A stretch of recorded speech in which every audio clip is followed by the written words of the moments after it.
seat, light it up, let's unwind. Kevin and Kerr bringing topics of all kinds, from cigars to sports, family and more. Everyday stories you'll want to explore. So take a puff or ponder away. Join the talk, it's the highlight of your day. Puff and ponder where the sparks ignite, conversations blazing day or night. Tune in now, let the stories take flight. It's the Puff and Ponder podcast, where we get it right. From fast cars to last night's game, family laughs or today's big name. We've got the topics, we've got the vibe. Stay tuned in and enjoy the ride. So lean back, relax, take a break. Kevin and Kerr got the chat you'll appreciate. Puff and Ponder, the show that's great, where conversations ignite. Don't hesitate. What is going on, everybody? Welcome to another Puff and Ponder podcast, where conversations ignite. Kerr, let's get into the cigar we're smoking, and then I got some stuff. I got to share my screen and give away some stuff. So, what are you smoking tonight? I am smoking an Edition 35 from Stogie Road Cigars. Right on. I got a couple of cigars from Fratello. I'm smoking the Arlequin, like a 94 rated Connecticut. Great cigar. And then on deck, I got the Fratello Detroit River. Oh, so hold that up. Detroit River? I don't know if I heard of that. Yeah. One. Detroit. It was a like a limited run. They came in like the little cardboard tubes, the same as like his Prohibition series. Right. I think he had like 2 left when we did the Ybor City Cigar Heritage Festival, so he just gave them me with that before packing them up. So all right, I got some stuff I got to give away from. If you're listening to the podcast, you won't be able to see my screen being shared, but Cigar Oasis sent us a bunch of stuff to give away. So we had contests going on YouTube, Rumble, and Instagram. So we're gonna pick some winners for the Cigar Oasis. So let me share. Where is the share screen? I'm still not used to that new icon. So let's do this one. This one was on Rumble. So we're gonna click to spin and see who on Rumble. Cigars with Angel. Congratulations, Cigars with Angel. All right. So up next, we are going to, let's see. And it's going to be this one. And this is the other Cigar Oasis on Instagram.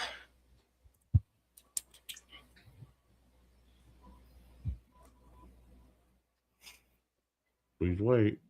Yep, here we go. Cigar Smoking Gentleman.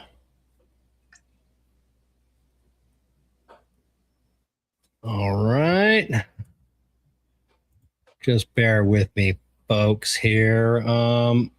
Up next, let's see.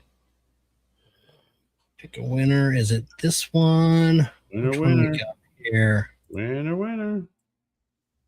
All right. Okay. So this is the YouTube for the Cigar Oasis, Chris Peltz. No, congratulations, Chris. And then we do have one more. And then, so let me share this one. And the last one we had here was this one. This one was for the Corona Premium Cigar of the Month Club shipment from last month. He's always Julio Fortis. So he's always commenting on my stuff. So thank you, Julio. Congratulations. All right. So by the schoolyard. Yeah. So yes, make sure you're following Cigar Pop, Instagram, Rumble, YouTube. Go to my website, and then sign up for our newsletter. We're always sending out promotions, and we're always giving stuff away. So and if you go to Cigar Oasis, use the code PropNation. Save some money on the little hygrometers and the desktop or the humidors for your desktop humidors. Oh, all right. We got all that out of the way. All So right. what's the weather like in South Carolina? Kerr, you guys getting hit with all that nastiness? Yeah, we did get some freezing rain and some sleet. Kept pushing it out. It's supposed to hit Friday afternoon and Friday evening, and then said it eventually hit. What Is time? it frozen rain snow? No, Oh, okay. Supposed to start late Friday night. no. Early Saturday morning. Freezing rain is just ice. Snow is, and we were actually talking about this. It's how it travels through the atmosphere, going from warm to hot, hot to warm to hot, or versus, I mean, cold to warm, cold to warm. And yeah, I would much rather take snow. I mean, So when it hits the ground, is it like a like little drop? I've never been in freezing rain, so is it still little droplets, but they're like frozen like ice like cubes? sleet, yeah, it's like Oh, okay. yeah, it's like little ice balls, it's Okay, like like there. balls. Okay. Or little strands, whatever. I mean, usually it's in the form of a ball and or a cylindrical, Okay. frozen mass. But we got probably about an inch and a quarter of it. And what's crazy is like when you like, I would rather shovel snow. It's just you shovel. This you have to scrape. It was like a Snoopy snow cone machine. Like you'd scrape that, then it would just take off like the first layer and the second. Okay. I had to So- do it 5 times in order to get down to the cement or down to the pavement or the driveway. Okay, so because- it doesn't. So it's not like snow where they're like in. So it's like a hard when it lands. It's like hard pack. It So- hard packs on, and with the weather and the cold weather, and it warms up, it becomes very hard packed. So when we'd walk out on it, it'd be an inch thick, but Oh, it's okay. solid. And God. yeah, that's why you got to really salt properly and everything. But yeah, I mean, it was thank God we didn't lose electricity. We were prepared for everything. Lots of light, flashlights. We got the generator off, ready to go. Didn't need it. Watched some good football this weekend. It was very close games, very crazy. The Denver New England game, it was like you'd watch the first half. It was sunny, it was bright, it was colorful.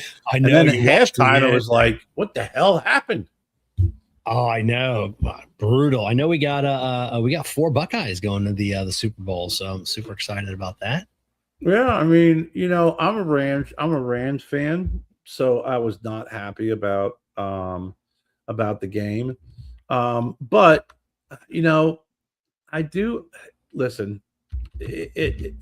I've never been a hater of the Patriots like a lot of folks are, right? Some people are like, I hate Kraft, I hate Belichick, I hate Tom Brady. Tom Brady, if he's from Michigan, I know you probably don't like him too much, but I've always been impressed with how well they've done. Even with they had receivers playing D-backs playing receivers at sometimes, and always put together good teams. And look how many Super Bowls they won. So I'm actually pretty excited to see them go back to the Super Bowl. Without the lineup, but they still have their fingerprint because Vrabel's the coach. And that Sam Darnold, boy oh boy, he was passed around, and he had a winning season last year with Minnesota, and they were like, F you, we're getting rid of you. Now he's going to the Super Bowl. So they said, I mean, I was not happy with the Rams losing, but it was a close game. I mean, listen, they both threw for over 350 yards. They both threw for 3 touchdowns. It was a hell of a game, but guess what? It's just they happened to win. So Yeah, I was never a fan of the Patriots and the it's same with like Alabama. I love Coach Saban now, but it was like, when you get a team that wins constantly, you're just like, you know what? Fuck you guys, and you hate them. But afterwards, Edelman, Gronk, the quarterback there. What I can't think of his name. Brady. I like them now. I think they're funny. I think they're relatable. They're like I like watching them in interviews. I like watching all 3 of them talk, and it's like, oh yeah, I kind of like these guys. I love watching Nick Saban. yeah, I don't know who you think is going to win. Who's your Stogie Road's locked to win the Super Bowl. They're dopey dudes, is what it Yeah. is. You know, and Oh, it's yeah. just they're the big wad of chewing, and you know, you hear about them drinking and partying and everything. I don't know. It's a tough one. I mean, listen, you got to figure the Patriots run Drake May through 86 yards. They won the game. Yeah. I think Seattle's going to win. It's going to be tough though because the Patriots have a really, really, really, really good defense. They had a quiet season where they probably not up in the Northeast, but they played good football. They dominated. They had a great season. But I think Seattle is just. I got my money on Seattle. Yeah, yeah. I think Seattle's going to come in. They're going to win, and Darnold's going to flip his nose. You know, thumb his nose at everybody. But yeah, that's what I predict. Yeah, same here. Yeah, and I think it's going to be pretty solid beating. I don't think it's going to be a close game. I don't know that I don't know. You know. So not unless the refs, if you want to believe in the conspiracies. Yeah, exactly. But I mean, I don't know, man. I think it's going to be a blowout. I think it's going to be a solid game. It's going to be like 27-7. Yeah. You always want the. I mean, if a team you're rooting for, you always want to blow out, but then you always want close. Like all of the college football playoff games, like all of them were such great games.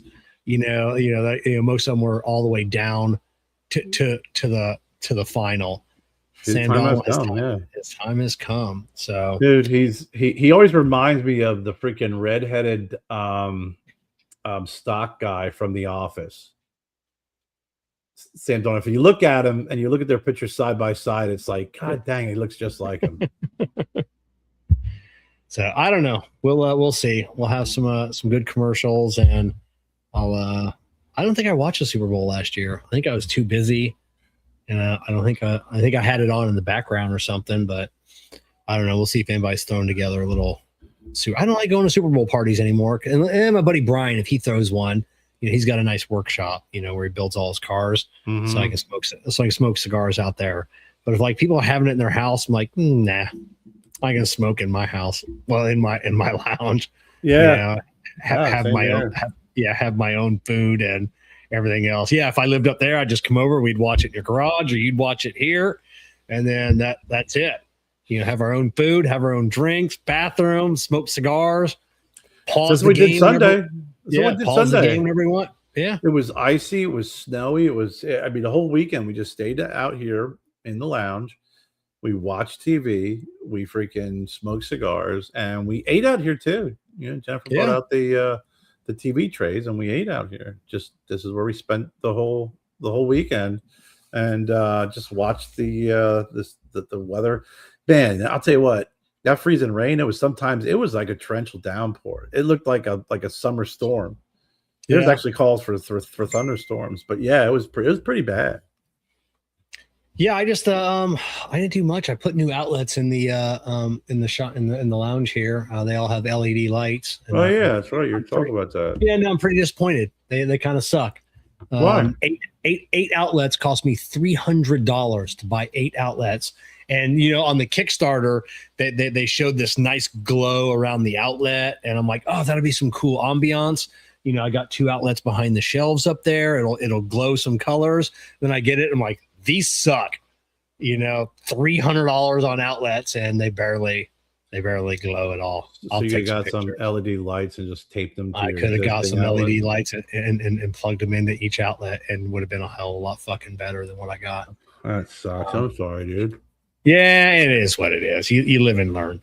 So whatever. Now I'll get some plug-in LEDs. But yeah, that's all I did Sunday is do that and then piddle around the house because I thought I'd had today off. I had to go in today to interview a kid, but they called me this morning. The one tech, the only other lead tech called in sick. So I'm like, I got to go in at 11 anyways for this interview. So I'll just come in for the day. And had this kid, because we told the boss and Eric and I, the other lead tech, you guys don't get to interview these kids anymore. Nope, not happening. These people come and go, and they'll finish up an interview and be like, well, I got a good feeling about this one. Do you? That's what you said the last 4 or 5 fucking times. So I didn't know he was inside. So Mike comes out, same thing. Hey, you want to go talk to this kid? I got a good feeling about this one. And that's why I said, I go, that's what you keep fucking saying, bro. So I was in between cars waiting on some parts. So I'm like, yeah, I do. So Mike went to follow me inside and I'm like, you stay out here. HR might not like what I'm about to say to this kid. So I went in there, introduced myself, and actually a young kid had some short dreads, no big deal. Very well dressed though. Kind of button up slacks, button up shirt, nice shoes. And I'm like, all right. I'm like, hey, I'm Kevin, the lead tech. I go, this job that you're applying for sucks. Why do you want it? And that's how I let it off. I'm like, well, what did you do? They told me you were a diesel tech. And he goes, yeah, up in Chicago. He worked for like a maintenance, I don't know, for the city or, a bunch of trucks. And then he was changing, oil and bulbs and doing like PM. So I'm like, oh, so you were like a maintenance tech. You weren't actual, a diesel tech. And he's like, yeah. And I'm like, I'm a diesel tech. Well, diesel techs in Florida make, $180,000 a year. We're going to pay you like $16 an hour. So, right. Why do you want this job? So I'm like, listen, you're the only one here that gets paid by the hour. So when there's nothing to do and we're playing on our phones, you're going to be sweeping. You're going to be taking the trash out. You're going to be taking the used tires out, and you're going to be doing all the crap that we don't want to do because you get paid by the hour. I go, in return, I will save you $30,000 worth of schooling, and we will teach you to be a mechanic if that's what you want. He goes, that's what I want. He goes, I want to learn more to better myself. And, he goes, I love working on cars. My dad is always like fixing up like old Caprices. So I'm like, all right, that's what I want to hear. I go, because I said for the next 9 months, it's all you're going to be doing is oil changes and tires, and then in your spare time, you can watch and ask questions on what we're doing. So, yeah.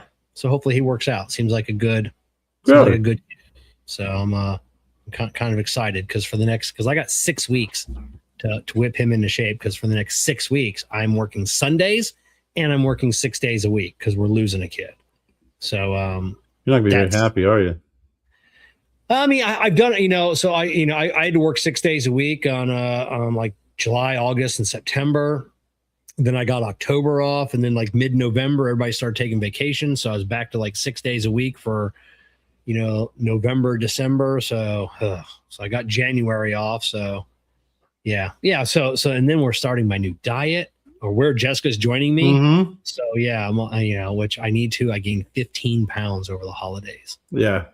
Yeah, I'm staring at probably about the same. Are you? Yeah.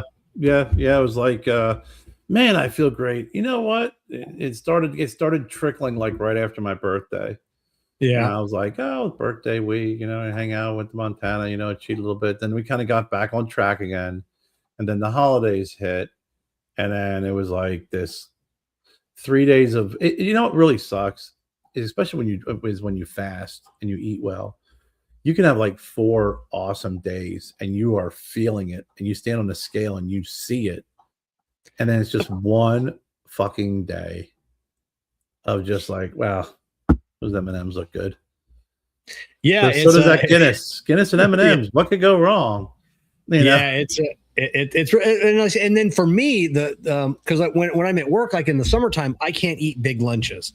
Like it has to be really light, fruit, maybe a yogurt cup, maybe a salad. But in the wintertime, like I can bring leftovers. Like I can eat spaghetti, lasagna. I can eat heavier meals for lunch, which I like.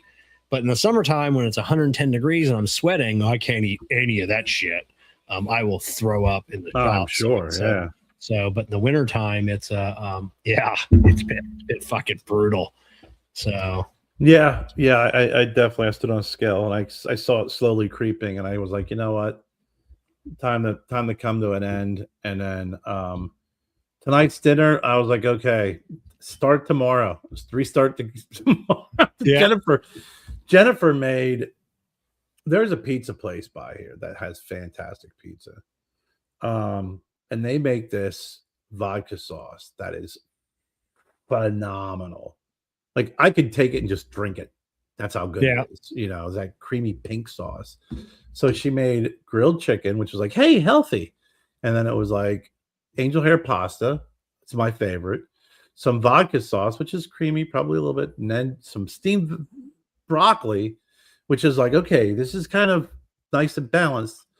And then she took the leftover pizza dough that she had, garlic, butter, cheese, and it made her own like garlic cheese, ridiculously freaking awesome, whatever the hell it was. And I was just like, yep, right there. 2 or 3 slices of that. Everything else goes to freaking hell in a handbasket.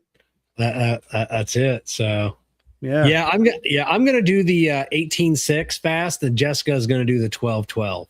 So she's kind of new to fasting, so I don't want to push her over the.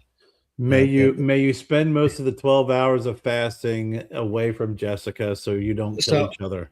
Yeah, so for her 6 hours or so of she'll be sleeping for at least 6 hours of her 12-hour fast, and then I'll be at work for the other 6 hours. Then it'll work. By the time I get home, she'll have already had lunch at least. And then so all will have the dinner. So I'm going to do the 18-6, and then I'm going to do a 24 each week.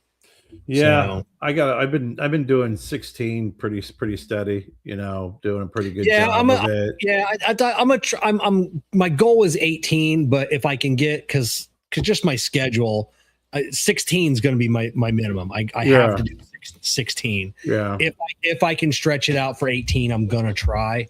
But you know how, I mean, after 16, it just gets to be that weird time of day. If dinner's not like, because on 18, like I'm going to have to come home and dinner's going to have to be ready like in 20 minutes, you know, of me eating. So to get that 18. So 16 is my, going to be my lock. That's good. I mean, 14 and higher is the best. I mean, I always shoot, like I said, 15 is usually where I'll sometimes like to the minute 15 and then just start eating. You know, there's some days that I'm like that, and then there's other days it's like, holy shit, it blows by and you don't realize that you haven't eaten anything yet. And it's like 16, 17 hours blow by. But you see, if Jessica and you were together during this period of time, there would be obviously grumpiness, which there's nothing worse than being around someone who's hangry. I've been hangry, and Jen could probably testify that I'm not at all freaking very nice to be around when I'm hangry. It's not. I'm a dick. Then I can see if Jessica decides that she's going to eat something at the 11th hour, and freaking stopwatch Kevin would be there going, "Hey, Jessica, it's supposed to be 12-hour fast. It's 11. You said 12 and 12." And then at that point, we would be freaking hearing about how you fell upon some accident. Yeah. And honestly, like I said, if she stays on it, if she breaks it, I'm fine with that. I'm just going to do me. I think she'll commit to it. And I think she'll realize after a month that fasting works. And, hey, what's going on, brother? And she doesn't need to try like all these other fads, to try and keep, get rid of some of the weight. And it's a lifestyle is what it is. It's not a diet, really, it's not a fad, it's a lifestyle. It is. We got 28 days to lock it in. For me, it's easy because I'm obsessive compulsive anyways. And it's easy for me at work. Like I said, I don't eat, it took like 6 months because I used to eat breakfast. I liked having, I'd come into work and it was about 9 a.m. and it was always something light, and I would have a breakfast, and it took a while for those hunger pangs to stop. And now most days, like I said, it's 10:30, 11, I'll do my Metamucil, and then 30 minutes later, I'll, except those slow days at work, man, when you're standing around and how your just stomach starts growling. And it's just like, hey, come on, let's do something. I got to start doing my Metamucil. I've noticed that there's a direct correlation between my slacking off and then my Metamucil usage. I like you. I used to eat a lot breakfast in the morning. I'm a big breakfast fan. And a lot of it was just like, you know, a bagel, toasted bagel, or a toasted English muffin with crunchy peanut butter on top, you know. And then I look back on it, like that was back during the fat care days, and I'm like, man, I was just 3 meals, snacks at night, just eating. It was just high caloric intake. And when you do this fasting, even now that I gained some weight back over the holidays, it's not as bad as it probably could have been because of, you know, when you cheat, when you are used to, you know, fasting, I still fast. I mean, there's a couple of days, maybe during the week or whenever, you know, over the holidays where I may have had a breakfast, you know, because family was over or whatever. But most of the times I'm still fasting. I'm not eating until late morning, you know, or at noon. It's just the amount I was eating. And then, of course, when it's nighttime and it's freaking Christmas time and it's like, hey, let's sit down and watch some TV. Oh, some more Christmas cookies. A little bit easier just to start freaking house and Christmas cookies where strict after dinner, nothing but water. Boom. On to the day. So I think that allowed me to pick up some weight, but not completely steamroll out of control. Yeah, mine was always Sunday mornings. You know, I get up like 7:30, 7:45 and pound about 2,000 calorie breakfast, you know, eggs, bacon, toast, or bagel, hash browns, or potatoes. And that was just my Sunday morning, just like all week long of doing good, busting my ass at work. And I just want a big breakfast and a cigar to start my Sunday. And that's always my weakness. And then not bad to do once a week, you know, if you can down. Yeah, you know, and it was and it's all like, you know, it wasn't junk food, you know, it is, you know, eggs, potatoes, you know, it's, or we go to their favorite bagel place and just get a bagel sandwich, you know, so it wasn't a lot of garbage food. It's just, you know, little calories. And then nighttime snacking, that's what even you know, even if it's the holidays was bad because there was too many sweets, too many pies, everything laying around, because normally it was always just, you know, peanuts, dried cranberries, and then like an ounce of dark chocolate chips, you know, and that just for a little bit of sweetness. And so that, you know, and a big glass of milk, you know, a 10-12 ounce glass of milk every night. That's what I'll miss. Jessica won't miss my milk intake, you know, having to buy that much milk every week. But yeah, so my nighttime snacking, that'll be probably the hardest thing for me to get used to. I'm fine with that. Actually, what's always good too is after like a Sunday, if I have like a sloppy Sunday and I wake up Monday morning and I kind of do my thing, the show really helps me because I won't eat, like I had dinner and I'll sit here and chat. I don't bring out any more snacks anymore. Before I bring out peanuts, maybe some freaking M&Ms, you know, or whatever. But, you know, I'll just sit here and drink water the whole show, you know, and then just pivot right back to that. Even the guy, Corey Gregory, he's the one who does that metabolic fasting diet where he does the fasting like we do, but for his meals are strictly protein and good fats. Yeah. That's it. So for dinner and lunch, he'll have chicken, beef, whatever, maybe some broccoli, you know, some avocado, some good fats or some nuts. And then the one thing he does that was interesting is at 9 o'clock at night, he'll have either two tablespoons of peanut butter or even a half of a baked sweet potato.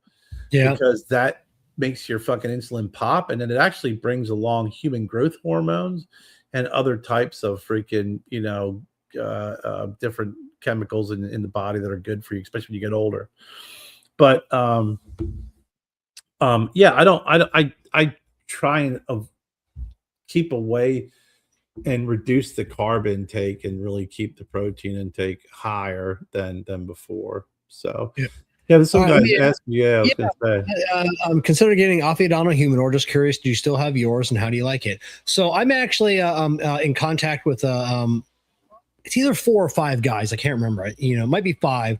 that have bought because of my humidor, my video, and make sure you use the discount code in my videos for the Affiano humidor. It doesn't just work on the ones that I did the review on. My code works on all of the humidors. You can actually save quite a bit of money, and we all love these things. People started reaching out to me. And they asked me, hey, it's been like 3 months and I haven't used any water yet. How about you? And I'm like, it's been 6 months and I haven't filled mine back up yet. And it's probably been a year and I still haven't filled the water jug up yet. That from the original like fill. And I changed it out once because I'm like, I think it might be getting like the water stale. So I pulled it out, drained all the water and filled it back up. And like it was only down like a little bit. So it's rock solid. I love it. So and all the guys I'm still in contact with, they love theirs as well. So which one do you have?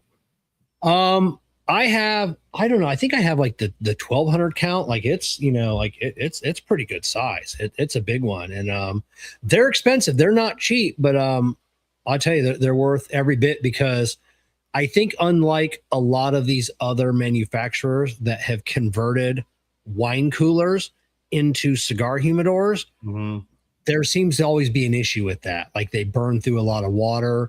They're not quite right. This is a company that built cigar humidors. That's what they focused on. Right. And I think they perfected it. So definitely Affiano, AFIDANO. Check out their website. Check out my videos. Just type in Cigar Prop Affiano. You'll find a couple videos I did. There's a discount code in the in the video description. So check those out and save you, quite a bit, anywhere between $300 and like $600, depending on which one you get. So yeah, they're pretty sharp. I mean, they definitely are very classic looking, very classy. Yeah, I finally had to up the humidity finally on those ones I've been aging, Kerr, the ones that came in too moist. I just checked those the other day, and they're all sitting right at 59 to 60%, just about all of them. So I'm like, perfect. I think I got those in like September. Yeah. So that just proves, I said, people, I said, if you think a cigar is too moist, people are like, oh, I'll just, take out the humidity or I'll do whatever. And in 30 days, or a couple of weeks. No, that's 5 months or so, to finally bring the humidity level down. So if a cigar is over humidified, it takes a while, even if it's just in a small humidor. Same thing when they're under humidified. If they're dry, if they're in the cello, it's going to take a long time to bring that humidity up or down. Yeah, because we've had that conversation. It was like, if you are definitely committed to the cello, it's going to be a while. You want to freaking cut your time in half, or take them out of the cello, let them freaking. Let that cedar suck away at that freaking humidity. Yeah, I think what helped me is I cut all the cello flush with the cigar, so they stayed in the cello, but it wasn't folded over. So I think that really helped quite a bit. So so now that they're right, I can start promoting those and start pushing those again. And I may end up waiting and then doing a good deal when we have our 10th anniversary cigar that'll be launching this year. So maybe I'll do some kind of bundle. Looking forward to that bundle deal with those. I'm looking for. I got to reach out to the guy that's doing that and see how that project's going. We were the bands were the getting those perfected. So, but yeah, so doing that and it's going to be a good. Be busy 2026, man. Our 3D printer business is just exploding. I was going to say, you're going to have a 3D printer farm and you're going to be overseeing that versus watching a Super Bowl. Yeah, I'm thankfully Jessica works from home, so there's nothing she does during the day. Just when they're finished, she just pops all the things off the plates and hits restart, and then she's done like a minute worth of her time, or a couple minutes a day. But yeah, so we've got 5 now. They're running. They're running right now. I'll set them before I go to bed, and then when I get up in the morning, they'll just be finishing up, and I'll just keep them going. But yeah, a lot more cigar companies we're doing some projects for. So unfortunately, I can't tell anybody who I'm doing the projects for. So, but Did you see the I'm sorry, go ahead. no, that's it. I was gonna say, did you see the article, the article I sent you about the transfer portal? No, where did you see on that messenger? I think so. How did I miss? Yeah, they had a big to do where they had someone go into the transfer portal. He's a linebacker. I think he committed to Clemson. And he's from Cal, yeah. So he was committed. He was playing at Cal. He was like the rookie defensive player of the year or something crazy like that. He committed to Clemson, chose them on the portal. I guess went to Clemson and was hanging out and did some workouts with him and everything. And then Ole Miss reached out to him. I think he was getting like $800,000 or something like that to play at Clemson. And Ole Miss came in and doubled it. Yeah. And then he freaking said, I'm going back in the portal. I went to Ole Miss. I know never they're really officially signed anything with Clemson. Oh, okay. So they didn't officially sign. But apparently it is really causing a big to do. And we've had this conversation back when this started really taking place on how it's just bad. And something's going to happen where it's going to start getting some major negative pushback. And this is a biggie. It really is, because,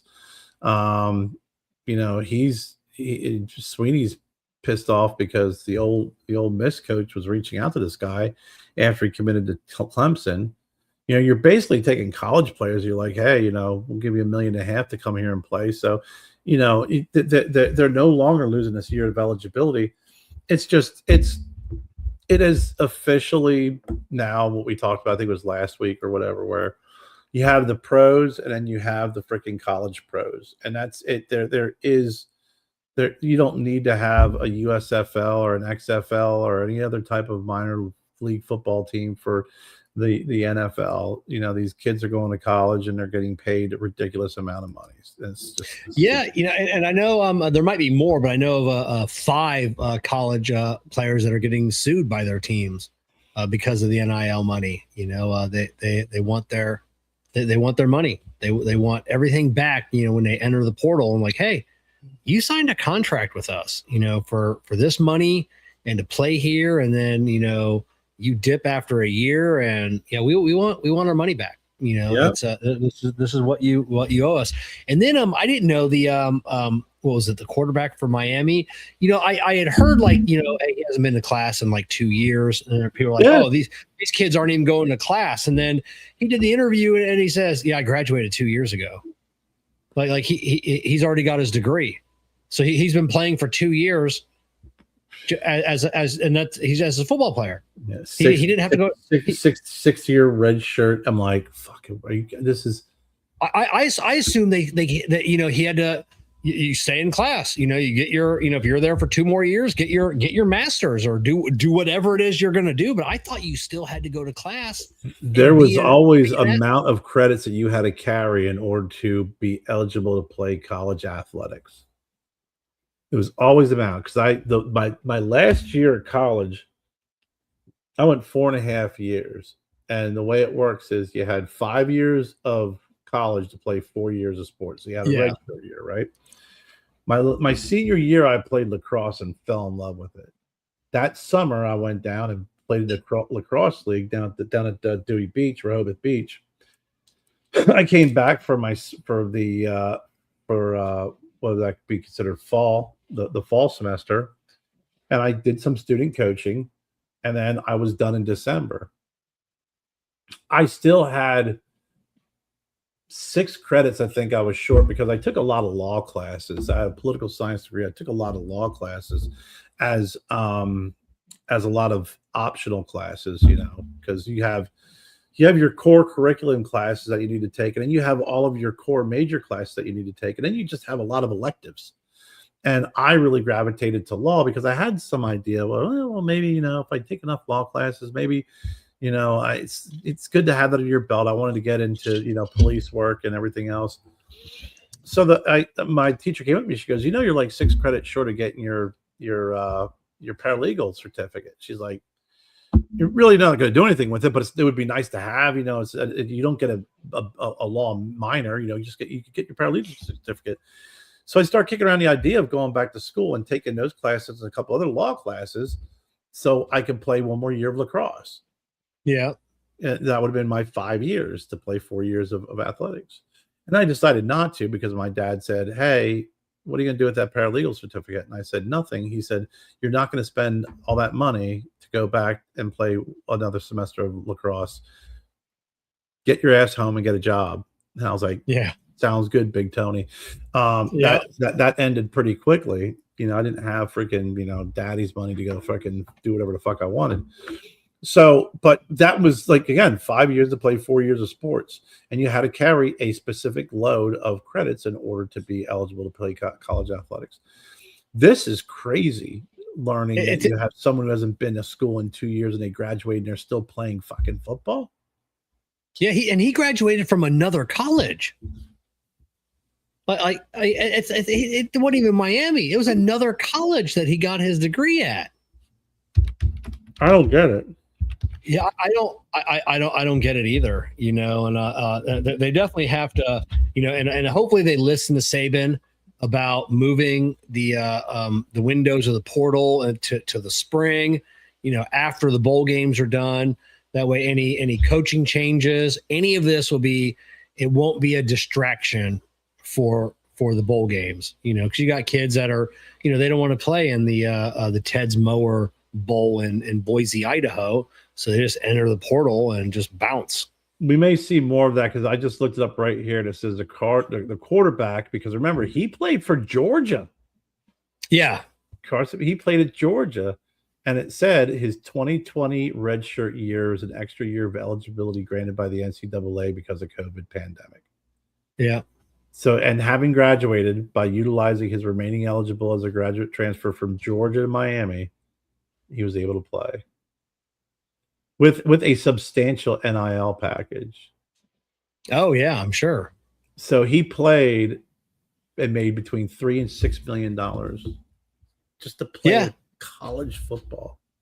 Yeah, just to play college football and just to up that. And I'm assuming he's going to going to enter the draft.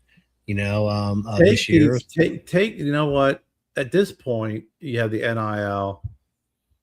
Stop with this freaking with these college athletes getting free education. Yeah. Stop it. Just stop it. Stop it 100%. If you're getting paid $3 million a year, you can pay the fucking tuition. If you're getting paid $800,000, $500,000 a year, you can pay the tuition. I think the whole full ride scholarship. We only have so many scholarships to give to the team. Yeah. That shit just needs to go away. Give those scholarships to other students, and be done with that nonsense. Just be done with it, because it's a waste. It's a waste of an education that someone who really may not have been able to afford it, or they're paying extra money with student loans. You're going to pay someone $3 million to come to your school and they have a scholarship? It's absurd. Yeah, and hopefully, some of these kids, like I said, as long as he banked that money, maybe invested it, so he's probably not going to go. He may go round one, but if he drops a few rounds and he doesn't make a lot of money in the NFL, he's sitting a little pretty, got some coin in the bank, and got some coin in the bank. The NFL thing doesn't work out. His investments do well. And that reminds me on investments. Great podcast. Mike Rowe has it's called The Way I Heard It. And he was just interviewing James Woods and James Wood is a kooky cat. And I love James Woods. He was brilliant. He's brilliant, and and unfortunately blacklisted from Hollywood. He cannot act anymore. But he's got like 7 albums. He's writing. Who's singing this song is Waylon Jennings' son. Is so he was talking about in the 80s. He went to his financial advisor, his broker. You know, like, hey, there's a little company called Apple. I'd like to invest in that. And he said, and they're like, why? And he goes, they have an icon on the screen that looks like a little trash can, and you can throw things in that trash can. He goes, that's genius, you know. And so his investor goes, you know what? I don't think I want to represent someone, you know, that's just going to like waste their money, you know, like that. And James like, okay, if I took all the money I had right now and invested everything in Apple, how many shares could I buy? And the guy's like, 13,000. He goes, okay, buy me 13,000 shares of Apple, and then you can fire me. And he did. He still has those original 13,000 shares. Wow. I put that in the chat GPT, $800 million.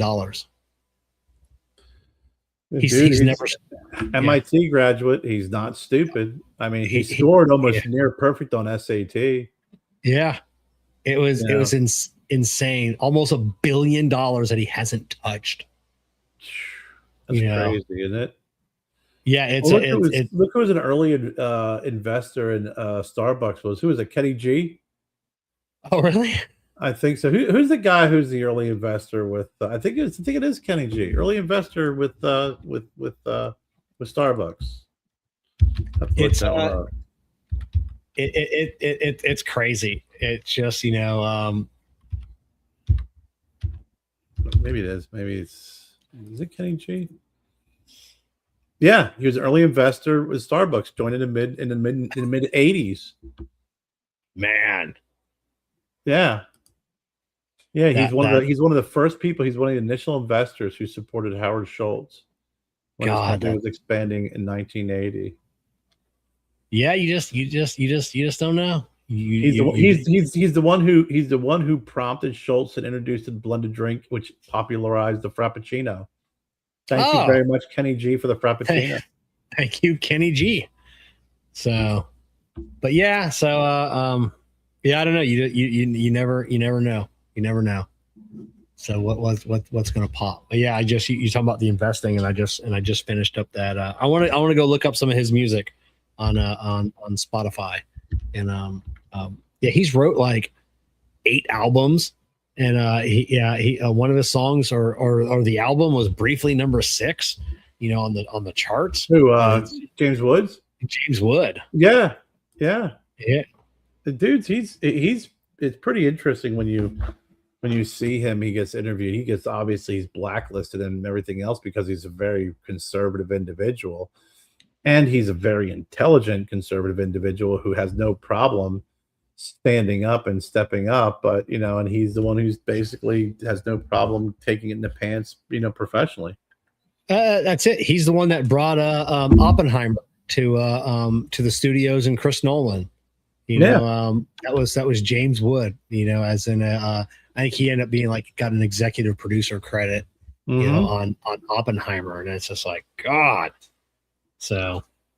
Yeah. He's I mean, I've always been a fan of his, and he's definitely one of those, like you said, a kooky, goofy looking guy. But then when you really get into just who he is, you're just like, God dang, that he's bright dude, and just kind of says, hey. I've always loved him. And then when he had a reoccurring role on The Family Guy, ooh, piece of candy. Ooh, piece of candy. Ooh, piece of candy. Oh, is he? I didn't know that. Yeah, he had a reoccurring role on Family Guy for a long time. James Wood, he's just always showing up. That was in the high school. It was James Wood's high school. Really? So before they changed the name of the high school, probably when that whole shit went down and he got blacklisted, you know, they had to change the name of the school for. But yeah, it's sad to see that, you know. You know, just because you're political, and that's what, you know, maybe we can segue into that. I don't want to get into politics, but I know Jessica and I was just talking because there was that nurse that she's a labor and delivery nurse, and she just got fired the other day because she did a video before she took it down, and obviously, videos like that, people screenshot and they're like, ooh, this is a hot take. Let me record this video or download it. So when shit hits the fan, she was praying that Caroline Levitt, had, she's like, I hope you tear from, stem to stern, when you give birth and you have a stage 4 tear and this and that. And then it's just like, what the fuck? And then people are outraged. And even Jessica and I had, differing opinions on whether she deserved to get fired or not. And on that. And I'm like, did she deserve to get fired? I go, I can't say that. And I go, but her employer had every right to fire her if they didn't like what she said, even if it's her First Amendment right to say whatever she wants, it's still your employer. Yeah. I think I think you're right. I think if you were talking about the freedom of speech, you have the right to say whatever you want, believe whatever you want. I do believe that when you get into the medical profession, you have nurses, doctors, whatever, you have, that serve your patient, do no harm. That is really, and again, it doesn't matter who comes across your freaking operating table. You could be the biggest leftist freaking political freaking whatever doctor, and if the president comes in, you see a human being that you are working on. That's the way it should be. And the same holds true, if you are a very right-wing, physician and a Biden or Obama or someone comes in, that is your Hippocratic oath. It's part of the medical profession. So if you have someone who is a nurse who's wishing harm and that type of horrible type of delivery to someone just because of their political belief, you are going into an area that is, you're no longer in that objective medical field anymore. You are now getting into not only being subjective, but now you're getting into harmful, which to me, there is no, in my opinion, I don't think that there is any room for that. For their not at all. Being a medical professional like that. Yeah, you can have your opinion. You could say, I think what ICE is doing is wrong. I don't like President Trump. That's fine. You could say that all day long. I don't have a problem with that. If your employer has a problem with that, that's them. But when you start wishing harm on another human being, it's like, when you start doxing, these, whatever, telling people where they live, you're doing harm. There's a big difference. I think what people consider, that's my First Amendment right to say whatever I want. But when you're, even if she wasn't a nurse and she said that, that's the employer's, right. Like you said, it's one of those things where it's like, listen, I know you have a, when I first worked at Enterprise Rent a Car out of college, we have a policy. You have to wear a shirt, tie, clean shaven, short hair. Well, I don't want to be clean shaven. Well, then you don't got to work here. Yeah. Those are the rules and the policies of it. You see it in the NFL with the way that they wear their socks and everything. Everybody has their policies. Same when it comes to, what you're saying. It's entirely up to someone if they want to fire you or not, or if they don't think it's, viable. At that point, you can take legal action if you think it's unwarranted or unjust. But I think if you're in a medical profession and you are someone who is caring for people, if you start wishing harm and death on someone, I have a moral problem with that. I think you venture into a completely different realm. Yeah, I agree 100%. You have a it's especially as a labor and delivery nurse.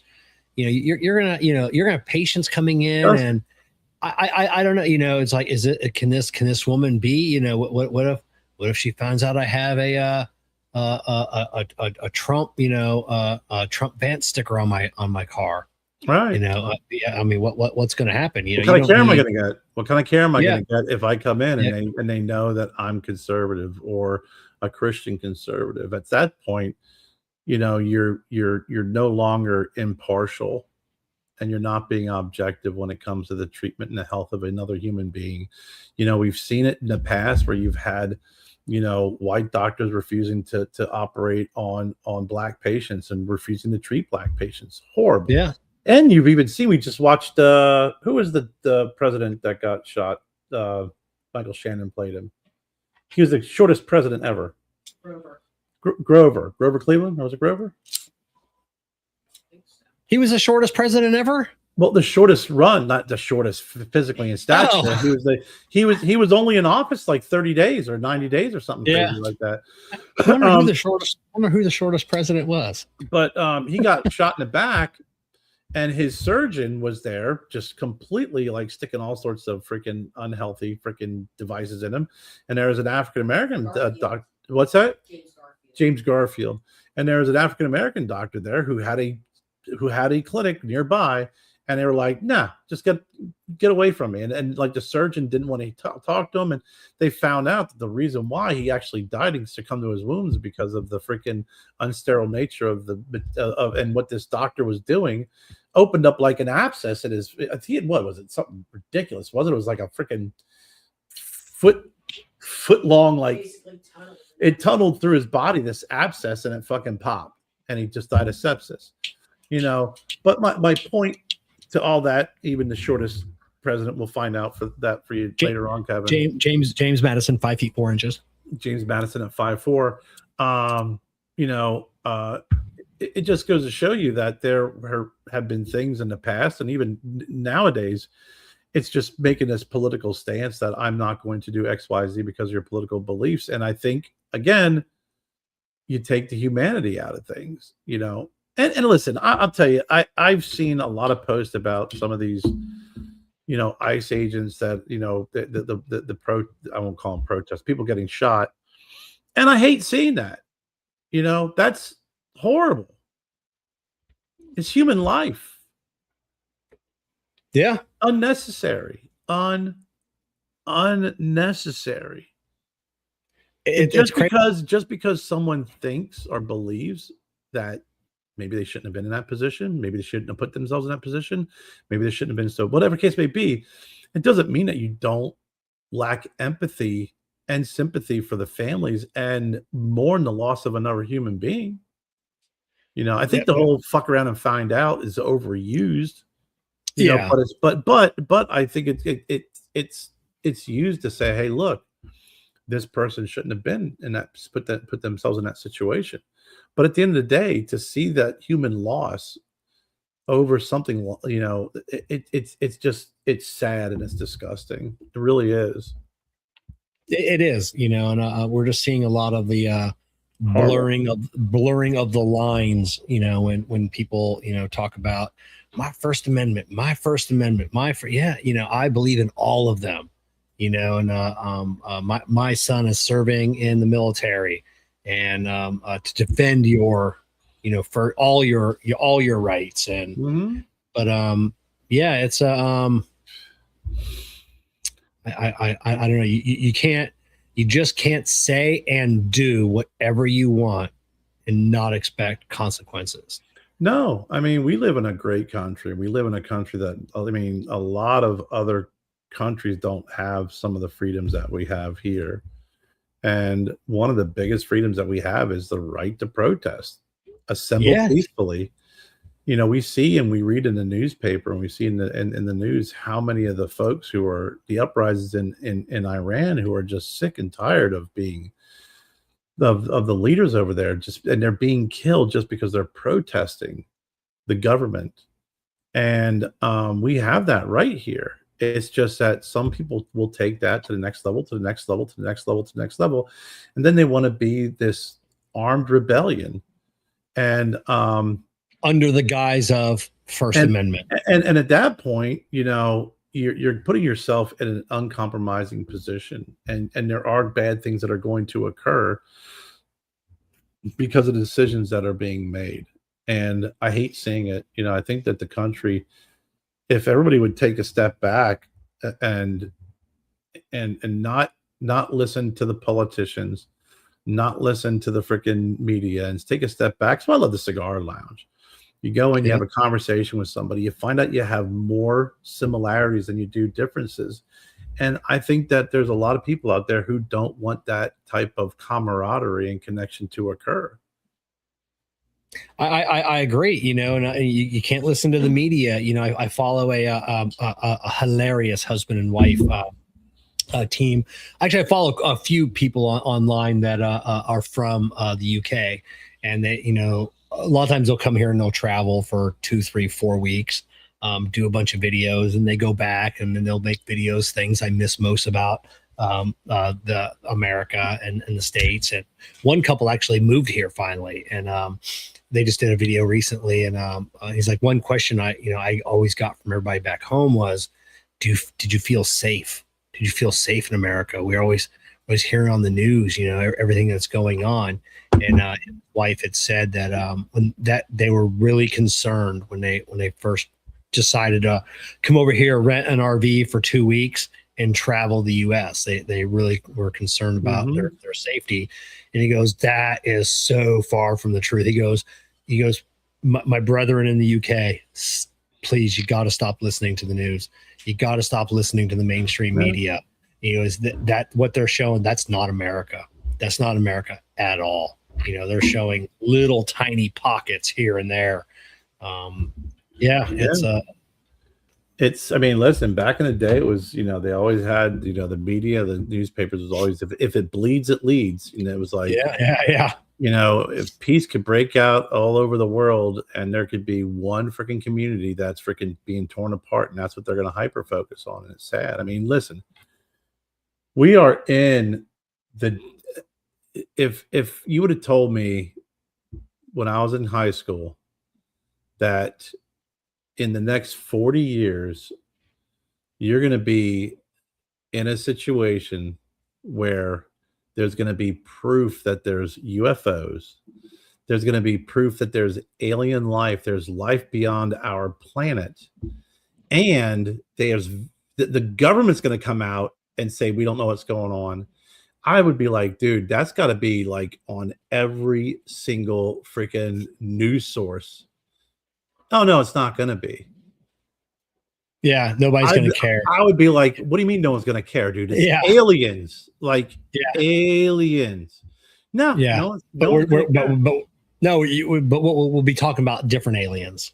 That's what we'll be talking about. No. We're going to talk about a guy who invented electric cars to save the environment. He's created reusable rockets that freaking land on their own, and they freaking are captured at the freaking launching pad, and has freaking found freaking billions of dollars out useless spending of your own dollars. That's what we're gonna be talking about him and how much we hate him, and we want to freaking burn those electric cars that we love so much.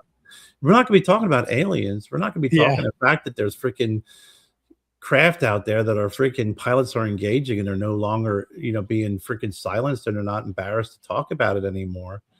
We're going to have that much technology in our fingertips and our phones that we're going to be able to record it on a regular basis and slow it down and really understand and try and understand what's going on. And we're going to have leaks about how we're reverse engineering this technology. But you won't know it. You're going to have to watch the Y files to figure that shit out. That's it. I'm going to make a note here and send you, because I want to watch it. I was just watching the Danny Jones podcast the other day, and they had a guy on, and he did the original documentary. He just released another documentary, and they actually just had, which I got to look up, which I'll put the 20th, which just passed. They had a big press conference and thing in Washington, D.C. And are you familiar with the Virginia? I know Y-Files talked about it, and I've seen like 5 or 6 Sounds things. familiar. Keep talking. Yeah, it was the 3 girls found like the little alien hiding against a wall, and then with the big eyes and the red eyes. Yeah, the red eyes. Yeah. So he just did a follow-up on that, and the one neurosurgeon who never wanted to talk about it, he's coming down to like his days. So like he's opening up, and like now like the mayor and the police chief, and they're like, yeah, it happened. We saw. So there's a follow-up to that documentary that's out now on the Virginia. So I'm going to look that up, and I'll send that to you. Because I remember watching that on the Y-Files, and he tried to dispute their dispel. He tried, he tried, but I don't know. So yeah, a lot of stuff has this guy has spent his career researching this and finally got these people to talk. And but yeah, he brought all these people over, and it took I think he said took a whole year of getting congressmen and getting all the visas and getting everything in order to get these people here to talk in DC and to say this happened. It's the doctors saw saw the alien, the one doctor that did the blood work on the cop that military guy died. He had like radiation or something. The rate, and it ended up being a like a virus or something. And the one and then they say the only thing they could think of, he got scratched by the alien and something under his fingernails or left some kind of whatever microbe in his body, and they're saying they've never seen anything like it. Like it was just what that did to this man's body on the inside. I remember the whole story. No. He had never seen it before. He's never seen it since, and it was just nasty. So there's a whole update on the on that incident now. Really? Yeah, I'm interested because I remember hearing that story and watching different, reading and watching different videos on it. And then I remember it was on the Y-Files, and he kind of shot it down a little bit. But even when he shot it down, a lot of it was like it really smelled bad of like a cover up, because he's like, oh, this military guy who died, there's no he was sick from another disease, and and it was everything was kind of like had a justification to it, but it just didn't seem to add up or align properly. And the one thing that he's had he had a FOIA a Freedom of Information Act request for like 3 years from the government, and all he wanted was flight records for any flights that went into Brazil in like a 3-month period during that time. That was all, and it was all classified, and they declined to answer his FOIA request. And he was, that's all I want. Just want the flight records. Were you in? Did we have flights that went into Brazil? Because that's where the U.S. came and picked up the little aliens and took them away. It's all I want to know. Just the flight records. That's all I want. Did we have planes in Brazil in that time frame? So it's that one, and you know what else always kind of gets me a little kind of. I still have lots of questions about it. Is that whole incident that happened in Miami? I know what happened. Was that what were we seeing there? A giant alien? What was that? A lot of people talked about giant aliens disappearing. They were talking about it, but then it was like, oh no, it's just a bunch of rowdy teenagers. But then it was the amount of police that showed up. It just was not. The response did not reflect what the threat was. Yeah, you scrambled hundreds of Miami police. It was crazy. Units. Yeah. It was crazy, and to this, I mean, there's a lot of, I think, a lot of cover up with that. I mean, something happened that just was not. Again, just taking aliens, whatever, out of it. If you're telling me a bunch of rowdy kids started a fight at a mall and it required that type of response, I'm not believing it. Yeah, I'm not believing it. There's something more there.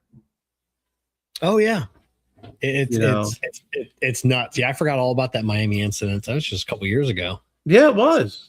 It was. And there's no real good video. And they're like, oh, look, there's a big alien. I'm like, well, that's not showing me anything. That's just showing shadows, whatever. But realistically, I know, and with that many people and with that many cops, that's the only thing that is like, how did nobody get any footage?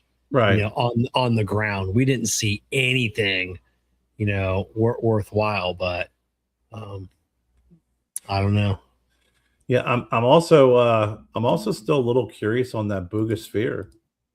Yeah, the Boogosphere. Like what's going on with that? Everybody keeps talking about how it's a fake, and it's like, well, they can't do carbon dating and they can't do this, do that. And I'm like, listen, the same people are saying that there's absolutely nothing under the Sphinx. There's nothing in that area, Like you same people that are trying to dispel, Machu Picchu. It just there's just even the Sphinx itself, just the dating of it. There's just too many questions out there, and I'm not believing anybody anymore. I'm not, we watched, and this is probably going back 5 years, maybe even 10 years ago. And it was a whole documentary on mermaids. Are mermaids real? They had that one that washed up on the shore, and was that a real video? Was it fake? I don't know. But the one person that was like doing the documentary, and he goes, listen, I don't know if any of this is real. I don't know if any of it's fake. The only question I have is, how can the civilizations from around the world, hundreds or 1,000 years ago, all draw the exact same thing? Yeah. How did they all draw the same thing? And they showed photo. They're all doing this. I mean, to the T, all these pictures that they drew looked like the same thing. Same thing with we just watched on the Ancient Aliens, whether you like it or not. But the one thing they were talking about, like all the pharaohs and the leaders, they all carry the little purse.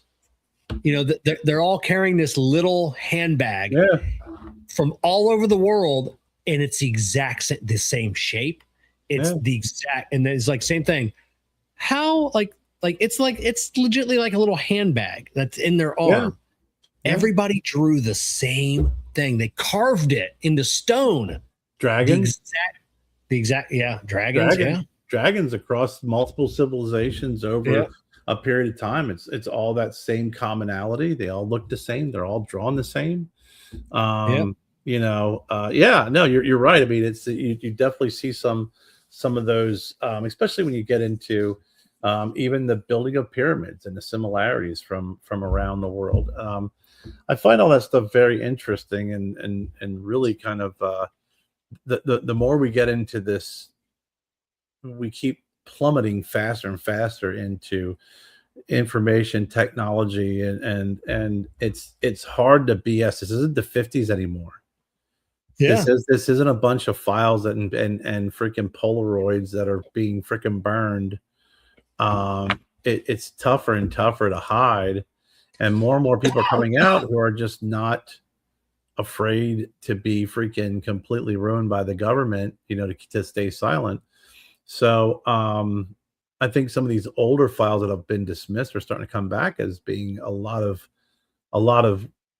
facts built around it. I mean, even when you talk about, you watch some of these military folks, and the Age of Discovery, that documentary, they talk about all the different nuclear bases where the alien ships show up and they shut everything down. I was just watching something the other day about how in Russia back in the 80s during the Cold War, that the lights showed up and actually activated and started the missiles, started all the missiles up.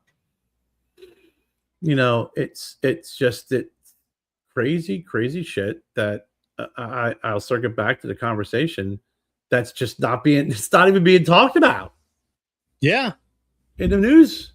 I mean, this is stuff that you figure in our lifetime, which I know we're going to talk about the big inventions, right? In our lifetime, it's like, hopefully next week, hopefully KMA fucking starts that next week. But it's like, what's the biggest, not only the biggest invention or whatever, but what's the biggest news, the biggest realization that's occurred over the last 100 years? Major events, things like the development of the atom bomb is up there. I mean, that's fucking massively huge. Going to space, if you believe that if you are a believer of landing on the moon, that obviously is one that is another like monumental occasion that occurred. If you don't believe we landed on the moon, you might as well be a flat earther as well. I know Rogan's on that now, to where he's like, I think he doesn't believe we landed on the moon. I think he's listened to enough crackpots that have him convinced we didn't land on the moon. So I think that the tough part about that is the fact that they said that we were able to, to travel through that radiation belt safely, which everyone's always said is impossible. Yeah, the Van Allen belt. Yeah, Van Allen belt. And the fact that they go, well, why don't we go to the moon again? Well, we lost that. We don't have that technology anymore. Would you write it on a fucking napkin and throw it away? Like, we re-recorded over the VHS the most the most historic fucking thing ever. But whether you believe that Neil Armstrong, whether he walked on the moon, whether that was on a soundstage or not, we've been to the moon. We have landed. There are things that the rovers are still there that you can see with satellites. We have the reflectors. The flag is there. So eventually, at one point, we were on the moon. Whether Neil Armstrong did it, I believe he did. I'll understand if you have your points against whether he did it. I think we've been on the moon. The part I think that leaves questions out there are the Van Allen belt and the technology that they said that they lost and the other tapes that they recorded over. One of those things, okay, I get it. Two of those things, it gets a little fishy. You start getting more and more coincidences and oopsies here and there, a string of them. You have a string of oopsies, that's a cover-up. That's not a bunch of oopsies. That's not a up. You know what, dude? We freaking had the technology all in file cabinets and that freaking section burned down, or they didn't know what it was and they freaking moved the documents. We don't know what the hell happened to them because it's the government. That we didn't tape over anything. We have all of that. I 100% believe it. The Russians had it first because they were doing the relay from around the world, from station to station. And we're actually just filming a TV monitor as well. We weren't even watching it live. The cameras were pointed at a TV monitor in like Russia or wherever, because they were the first to get it. And then some of the things like where Neil Armstrong had said, I can see them watching us. Yeah. Or the one guy, I don't know who it was, that was still orbiting overhead, that had to land, and where he said, hey, we got some company up here, with us. Yeah. And then it's like, who, like what? I think those tapes have more on them than they're just saying that they recorded over. I think they got some shit up there that, I still am amazed at some of the things about the moon, which is still for crazy for you. Look up there, you're like, oh, it's just the moon, that there's so much mystery behind it, especially when they freaking crashed the one module and it rang like a bell for an hour. How hollow it is. So yeah, we didn't lose anything. We're just, because if they released it, they'd have to edit it out. And with today's technology, like the Epstein, hey, where's that missing 2 minutes? Like that was a weird cut right there. Like why is there 2 minutes of the moon footage missing? Yeah, no, but and that's my point, is there's all this incredible information out there, and it's just not. I mean, hell, they'll show freaking C-SPAN of someone, and they'll freaking show what's his face, the freaking We Are Spartacus guy, the politician, the black, the bald-headed guy. Jeffries. Yeah, is it Jeffries? Hakeem Jeffries? No, not Hakeem Jeffries. The other guy, Cory Booker. Booker. Like they'll show him, freaking talking for hours and talk about how he freaking, filibustered this and filibustered that. And I'm like, you guys didn't show the freaking pilots during the whole freaking hearing about the freaking spacecrafts. Yeah. That interests me more than watching that guy filibuster for freaking 18 hours or freaking Ted Cruz filibustering. I'd give a shit about those two guys. Yeah. There's a pilot saying, oh yeah, Tic Tac just freaking came up freaking eye level and then just took off and was 100 miles away in 2 seconds. Yeah. So I don't know, man. It's a you're living in weird times when that stuff is like, we are on the cusp of the government just coming out going, listen, they're real. Yeah, they're real. We got them. We've been communicating with them. I don't know how detailed. I mean, there's always the the conversation that there's, multiple species, but the four that you always hear about is you hear about the grays, you hear about the freaking the tall, kind of I think they pale, call them tall grays, don't they? tall, yeah, but they're pale. They're more pale Yeah. than anything else. You got You have the lizard people. the lizard people, mantis Yeah. people. There's mantis Yeah, people, the and mantis then people. you have the human-like people that are a little bit more like silvery skinned, et cetera, Yeah. et cetera. And it's like those are the five species you always hear about, and it's just not even being discussed. That's just I would never have guessed that in a million years. That young Kerry Horney that you saw on that basketball picture, I said, well, if you would have told him that night, I would have been like, "You're full of shit, dude." Yeah. Aliens being around, that's going to be on every night, every station. Yeah, and it's I think they say people will freak out. I think it gives people hope. For a better future. Some people will be like, "Oh my God, they're going to take over," and it's Hope they're so. going to wipe us out like cockroaches. But for me, it's like, oh man, God, they're going to fucking help us fix this mess we're in. Yeah. The solution for the fossil fuels and everything else. Just come down here and say, listen, stop being idiots, or we're just going to ray gun everybody. Everybody just go support your local cigar shop, and we'll leave you guys be. And then I'll be like, all right, there you go. That's it. And I've been reading a lot lately on the population crash of around China. Their whole thing for the 20 years. You can only have 2 kids or whatever, 1 kid, whatever it was. Yeah, that's come back to fucking bite them in the ass. Their population is crashing. Japan won't even be. There won't be Japanese people in 4 generations. Like they're gone. Unless they figure it out. U.S. is the lowest population birth rate in history. I was talking about that the other day with my stepmom. Like, she was talking about a friend of hers, and she's like, she comes from a family of 9. You don't hear that anymore. It's like no family. The family of 3 or 4, maybe, if you're lucky. Because if you have 1 or 2 kids, it's like, oh my gosh, this is so stressful. I'm like, do you realize like my dad was like 1 of 7, and we used to have a family came into our church, they'd take up a whole pew. There's like 14 of them.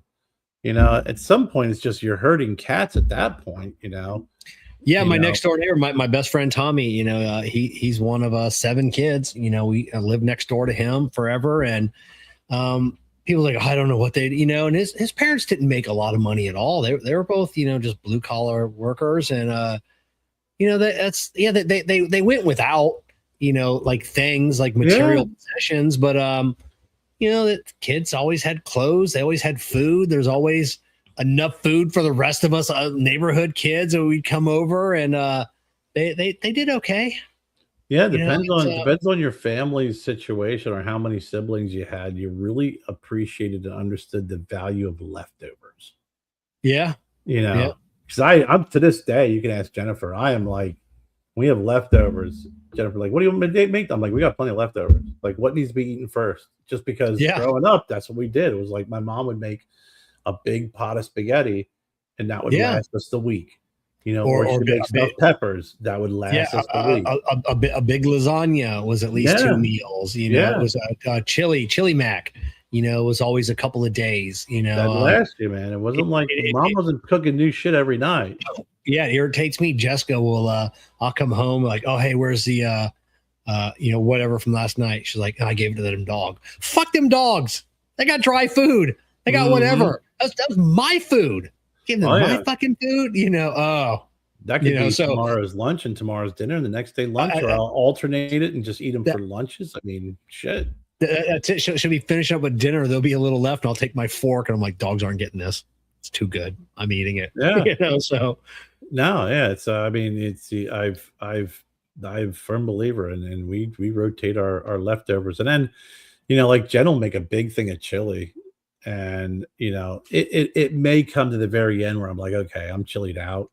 Yeah. And there's still like one more night left. And you're like, there's one more meal, and it's like, oh, I was eating the chili. I'm like, no, the fucking animals can have it. I'm done. Yeah, that's it. Because I don't know how to make chili for 2 people for 2 days. I only know how to make chili for an army 2 people. Well, I know how to make chili for 2 people for 1 day, and then 1 person for 4 more days. Yeah. It's the same thing. It's like, I think I'm good now.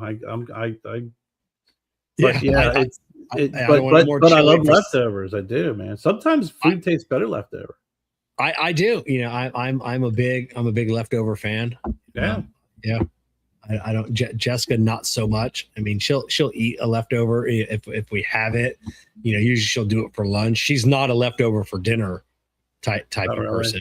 I think I've rubbed off on Jennifer over the years. I think so. I think I've rubbed off on you with your acceptance of leftovers. Not 100%, because she does like cooking fresh, and that's when Jennifer loves cooking. So anybody says I'm too busy to cook and I can't cook a meal at night, and it takes too long. So I'm like, listen, I've seen the master at work, and Jennifer will come home from work, put down her bags, she'll still be in her scrubs, and she'll freaking crank out a freaking ridiculous meal in 45 minutes. Yeah, it's not like it's a not hard. real meal. Yeah. I'm not talking about I'm coming home, I'm gonna pop a freaking frozen lasagna in a freaking oven or a freaking frozen pizza. She'll come home, start bashing out the freaking chicken. She'll freaking dredge it, put it in the freaking thing. She'll make some freaking chicken parm, boil up some noodles, and freaking make homemade spaghetti. Or she'll freaking, you made baked potatoes and freaking steaks and a vegetable. I mean, it's a full, real deal Holyfield meal, and can do it within under an hour. Yeah, Jessica's my favorite meal that she's been making for the last like 6 months is we do. I like buying fresh. I really got to get her the attachment for her mixer to make fresh pasta, because we buy fresh pasta from Publix, and it's so good. And she makes like this sauce, which, I mean, she smashes the tomato, like she gets like the little cherry tomatoes, crushes them, some olive oil, some garlic, some whatever spices. And she literally just makes her own sauce. Yeah. And throws in the fresh pasta, so she doesn't have to really boil it. Throw it in there, mix it all up, like 20 minutes, and have this fantastic pasta dish that is unbelievable, that you'd probably pay $30 a dish for, at a restaurant. But we're into it for a couple of bucks, and it takes like no time. It's super, super simple. And God, Gabby eats it almost every night. Gabby learned, Jessica made her a little recipe, and Gabby does it herself now, literally and she's, a girl with autism, can make this amazing dish all the time. Yeah. Jen makes this Mediterranean meal. It's like you said, I mean, it's really, it doesn't take the time. I mean, it really doesn't. And I found a solution. And one thing Jennifer and I have battled with over the years is that, and you and I talked about it, is clean up as you go along when you're cooking. Yes. And Jennifer doesn't. And I do. And it would bother me. So what I did was, I said, okay, I can spend my time talking and bitching about it, or I can be part of the solution. So while Jennifer's cooking, I'll go up and I'll clean. So I'm contributing, even if it's a quick cleanup.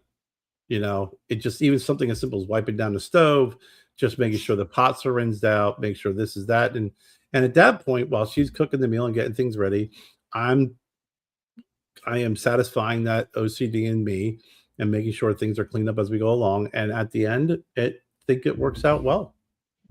Yeah, when I'm, and I learned that in the restaurant business, cooking is you clean as you go along. Like if I'm making a big meal, when I, if it's just for me, when I plate up my serving and put it off to the side, there's nothing left. Maybe a pan or a pot on the stove that cannot go in the dishwasher. But as I'm preparing, I'm cleaning, rinsing, putting it in the dishwasher, and getting everything go. So when I finish my meal, I put my plate in the dishwasher, and I may have like a single pan or a single pot, That's all. Yeah. That's all I have left over. You know, 'cause I don't want to clean. You know, Jessica not so much. You know, she'll have a pretty full sink sometimes till the next morning. And we've done that sometimes, and I get it. Sometimes, like after cooking, it's Yeah. been a long day. You're just like, fuck it, I'll just get the dishes tomorrow or whatever, and it's just not a big deal. But I've also found, like, you know, you can either continue complaining about it and trying to change the situation, or you can get to being part of the solution and contributing, because at that point, then you're working together as a team. Yeah, you know, and I'm really good. You know, well, and I had to be in the restaurant business. Jessica, not so much as is timing of everything. Because I've seen her cook, and like she'll be putting something in, and I'm like, hey, that's gonna be done in like 15 minutes. Like the rest of that dish is like 40 minutes. Like, why are we starting that now? You know, and I can't say that. I'll just be looking. I'm like, god damn it. Now now I got to eat cold fucking potato or overcooked this. Yeah, you know, with the rest of this dish. You know, because it's going to be done 30 minutes earlier than the rest of the dish, and that's when you got to approach it in a manner of going, "Oh, are we having that for hors d'oeuvres?" Yeah, no, you don't approach Kerr. No, I mean, but innocently. Yeah, and then they go, "What do you mean? What do you mean by hors d'oeuvres?" Yeah. Oh, because that's going to be done in like 15 minutes, and the rest is going to be done in 40 minutes. I thought we were going to eat this first. Okay, no problem. You're cooking. No. I just was asking a question about hors d'oeuvres. Now, I'm sure Jessica's on to you, and I realize that your delivery would not be one of surprise. It would be. Yeah. The fuck you mean, Kev? Yeah, I know. But that was just like, but I a lot of times I take it for granted that I cooked professionally. So I know that, you know, you have to keep a mental tab of when everything is going in to where everything's done at the exact same time. Mm-hmm.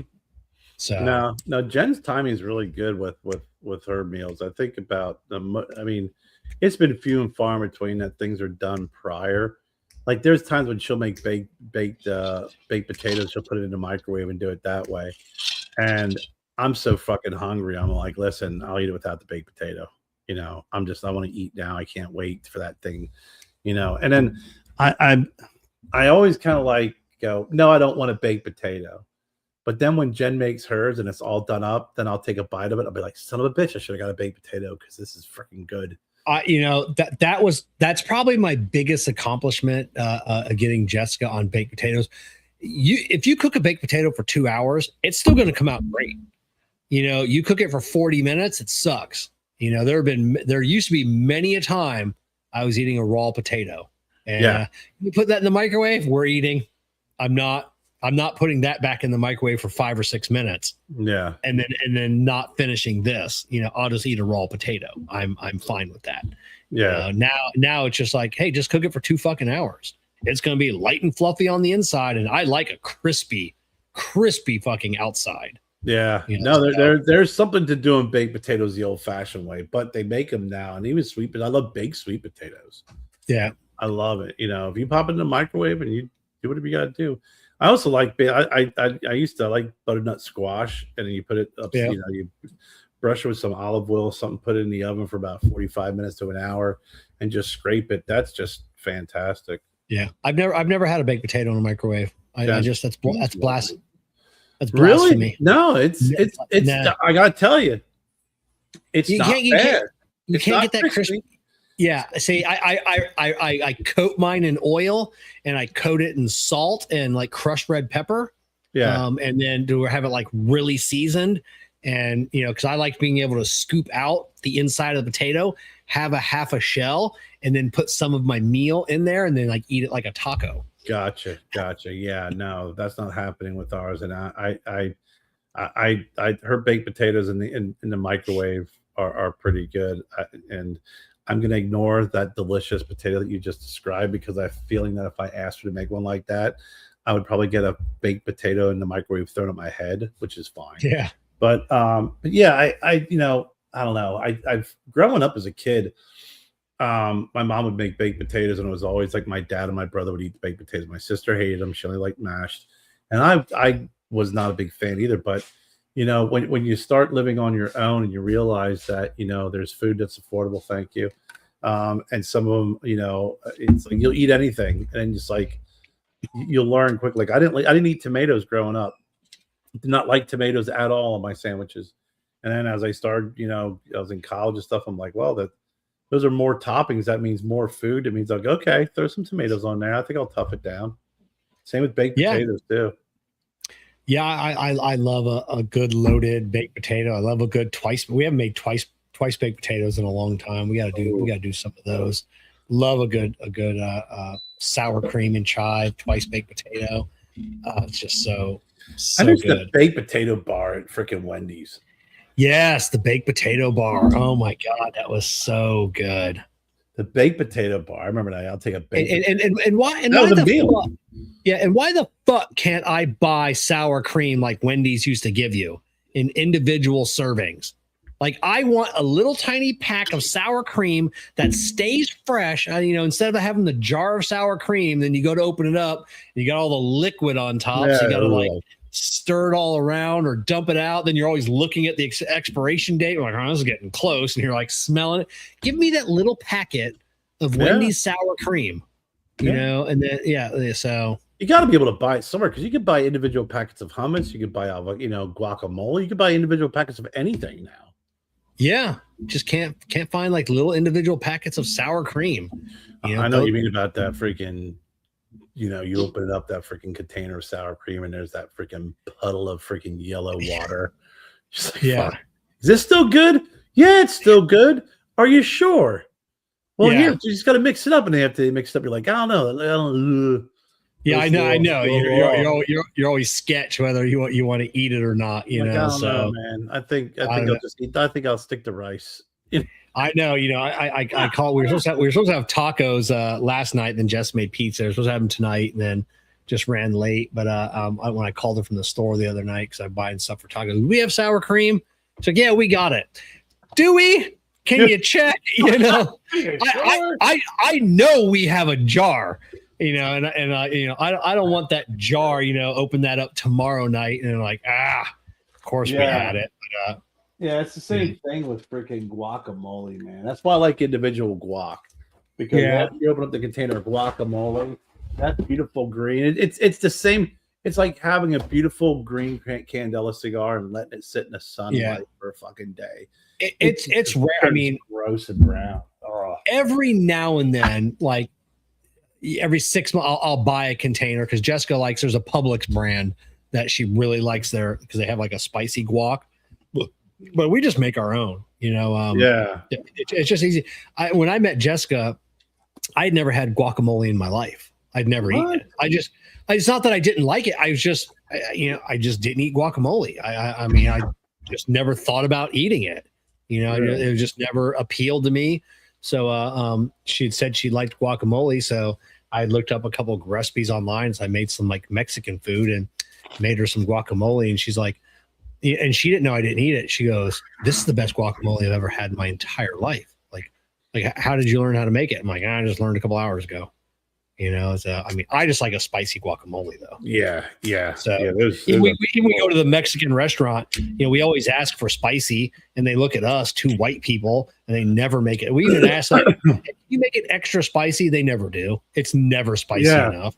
Yep. Yeah. I'm like, I just want to bring my own like habanero or Scotch bonnet next time. Like, hey, can you add this, while you're making the guac? I'm like that with Thai food. Like we'll go and they'll be like, "Do you want it 1 through 10?" And then I know the routine. I go, "I want it Thai hot." They're like, "Oh, no, you don't." I'm like, "Oh yeah, I do. I want it Thai hot." Are you sure? Yeah. Do you know what that means? Like they go, "Only Thai people like Thai hot." I'm like, no. Large man wants Thai, and Jen got some the other night. I got a Thai hot, and it's perfect. Yeah, there's a new Thai place. I've never had Thai food, so I want to take Jessica up there because she likes Thai. I've never had it, so I'd like to go up and try it. And I like spicy, not overly spicy, but I do know that I've got friends that are Mexicans, and when they say something's hot, like, hey, this is spicy, I fucking back off on whatever dip or a little sauce because man, the Mexicans they like their spice, and when they warn you about it, you better fucking listen. Kind of like that landman, when the Cooper was there eating, is like, oh, this is hot, and it's like, oh, I've been there, at the at that authentic Mexican places or at someone's house, and they're like, hey, this is spicy. Okay, I'm gonna listen to you. Like, which one is? Which sauce is the hottest? This is. Which is the white person hot sauce? Because that's the one I want. So when you get the look, you're like, I don't know, it's hot, and I was always like, no, come on, dude, come on. Timmy, he did a 0 tonight with his pad thai. It's pad thai though. Pad thai is great, but I like the sweet basil chicken. That's really, really good. But I can tell you, man, some of the Thai's food that we've gotten, and when I get the Thai hot, it's I don't perfect. So is there like a so Mexican food, is a lot of rice, beans, tortillas. Italian food is pasta, generally. Like what is I've never really looked up like Thai food. Is there like a the interesting thing about Thai food is, and this is from my experience with it, is where the location is in the region, you actually get like this, you still get that Chinese influence and the Asian food influence with the so it's like but they also get influence from India. So they do have curry dishes as well. So you get a really cool combination.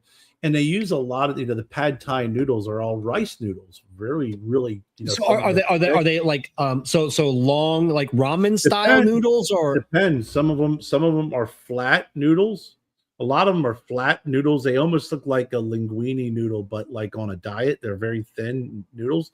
Or some of the Thai noodles that I get with the basil are really flat and very wide noodles, bigger noodles. But one of the cool things is, I've been to a couple of different restaurants. Like I went to a Himalayan restaurant. There's, whatever the frick it was back in DC. And it's just because of their influence from around the area, especially when you get that curry influence, from that western part of Asia around India is pretty cool. It's the peppers, the different types of cabbages that are in there. You get the different types of rices. You got basmati rice, the jasmine rices, the longer grain rices are really, really make things taste a lot different. I love, Jen, I got her hooked on basmati rice and jasmine rice. Jasmine has a little bit more aromatics and flavor to it, but basmati rice is a longer grain rice, and it's actually. Thank you. But what? I was saying thank you. Oh. Ikmal. I've been really digging some jasmine rice lately, as well. But basmati rice, like I said, it's a longer grain rice. When you eat it, the texture is different. It has a little bit, in my opinion, a little bit more flavor than just the regular old starchy white rice. But those areas, those different cuisines, depending on where they're located, they can have a heavy influence from different parts of the world. Like I've had some of the best curry dishes at a Thai restaurant. Okay. And when you hear curry, you think of Indian food right away, which I am a huge fan of Indian food. I am, Yeah. But yeah, some of the Thai dishes I've had that that introduce curries. Oh, some fantastic stuff. All right. So yeah, I wasn't quite sure. I'm definitely gonna have to look up this restaurant and find out, like what's on the menu, then have to Google like what some of the stuff is, so. And I think some of the times you even see it too with like Chinese food. Yeah. It also depends on where in China. They definitely have influences in different spices and different things different dishes that they're known for. It's like, oh, this is the Southwest province of China. This is why you're going to have more of this, influence and so on and so forth. But yeah, I mean, it's the Thai dishes really have that unique of where it can really go into a Chinese type food, but then you can have some of the dishes really lean more into that curry Indian cuisine. Okay, I always thought it was more similar to Chinese from what people had talked about. So that's what I was. Yeah. Then you talk about the noodles thing. So I'm like, all right, so I'll have to look it up and expand my horizon, because you, Jen, and Jessica had always talked about Thai food. So I'm like, we Mhm. definitely gotta try that. But I like going to my favorite, Yeah, I mean, I like my barbecue place. I like my wings and yeah, rings. I just Googled it real quick and it just said that, it's the different diverse, dishes are influenced by Chinese and Chinese immigrants with the stir frying and the noodles, Indian traders, which bring in the curries and the spices, and Portuguese missionaries that bring in the chilies and the egg-based desserts. So it's pretty interesting. They have a very wide variety of influences that include China, Portugal, and India. It pretty amazing. But yeah, it's like I said, I've had some of the best curry dishes I've had were Thai food, not Indian. Yeah, it was. I know when Jessica's family came down from Jersey, and we took them to our favorite Irish restaurant. Her sister got the curry, and she said, like, this is some of the best curry I've ever had in my life. And I'm like, yeah, the Irish love their fucking curry. Mm-hmm. I mean, I've never tried it up there because I always get the same couple of Irish dishes. But yeah, it's they're known. They have their curry of either the curry of the day or curry of the week, and they make great homemade curry.